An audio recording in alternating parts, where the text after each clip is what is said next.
മൈവാ silks, Kasaragod, Kanhangad, Mangalore. Modi സർക്കാരിന്റെ രണ്ടാം ഊഴം ആഭ്യന്തരമന്ത്രിയായി അമിത്ഷാ കടന്നു വരുന്നു. ആരാണ് ഈ ആഭ്യന്തരമന്ത്രി? ശബരിമല വിഷയം കത്തി നിൽക്കുമ്പോൾ ബാങ്ക് നിരോധിക്കാൻ ശബ്ദമുയർത്തിയ നേതാവ്. അതായത് ഒരിടത്ത് ആചാരം സംരക്ഷിക്കപ്പെടണമെന്ന് പറഞ്ഞ് മുറവിളി കൂട്ടുമ്പോൾ മറ്റൊരിടത്ത് മറ്റൊരു മതത്തിന്റെ ആചാരത്തെ ഇല്ലായ്മ ചെയ്യാൻ ശ്രമിക്കുന്നു. അങ്ങനെ രണ്ടിടങ്ങളിലും രണ്ട് പ്രശ്നങ്ങൾ നിലനിൽക്കുമ്പോൾ രണ്ടിടത്തും തങ്ങളുടെ നിലപാടുകൾ പറയാൻ മടി കാണിക്കാത്ത ഒരാളാണ് അമിത്ഷാ.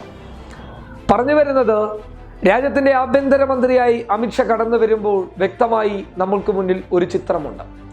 ഗുജറാത്ത് കലാപത്തിൽ ഏറ്റവും കൂടുതൽ ആരോപണ വിധേയരായിട്ടുള്ള രണ്ടു പേരാണ് അമിത്ഷയും നരേന്ദ്രമോദിയും. ഇതിന്റെ പേരിൽ അമിത്ഷയെ CBI അറസ്റ്റ് വരെ ചെയ്തിട്ടുണ്ട്.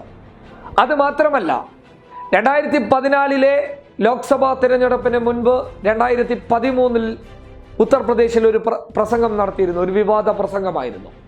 ആ പ്രസംഗം ഇങ്ങനെയായിരുന്നു: വർഗീയ ലഹളകൾക്ക് ശക്തമായിട്ടുള്ള ശക്തി പകരണമെന്നുണ്ടെങ്കിൽ നിങ്ങൾ BJPക്ക് വോട്ട് നൽകൂ എന്നുള്ള ഒരു വിവാദ പ്രസംഗം. അത് വലിയ രീതിയിൽ വിവാദമായതാണ്. രാഷ്ട്രീയ പാർട്ടികളൊക്കെ ശക്തമായി അതിനെ എതിർത്ത് രംഗത്ത് വരാൻ തുടങ്ങി.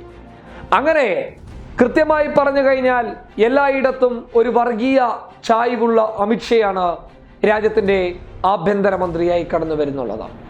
ഈ വിഷയങ്ങളൊക്കെ അടിസ്ഥാനപ്പെടുത്തി പൊതുജനങ്ങൾ തീരുമാനിക്കട്ടെ, വിലയിരുത്തട്ടെ ഇന്ത്യയുടെ ആഭ്യന്തരമന്ത്രി ആരാണ് എന്നുള്ളത്.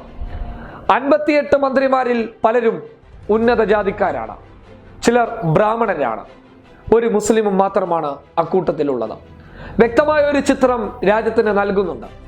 സവർണ ഫാസിസത്തിന്റെ യഥാർത്ഥ രൂപത്തെ RSS മുന്നോട്ട് വെക്കുമ്പോൾ അതിനെന്തുകൊണ്ടും യോജിക്കുന്ന രീതിയിലുള്ള ഒരു മന്ത്രിസഭ തന്നെയാണ് കേന്ദ്ര മന്ത്രിസഭ. യാതൊരു സംശയം വേണ്ട.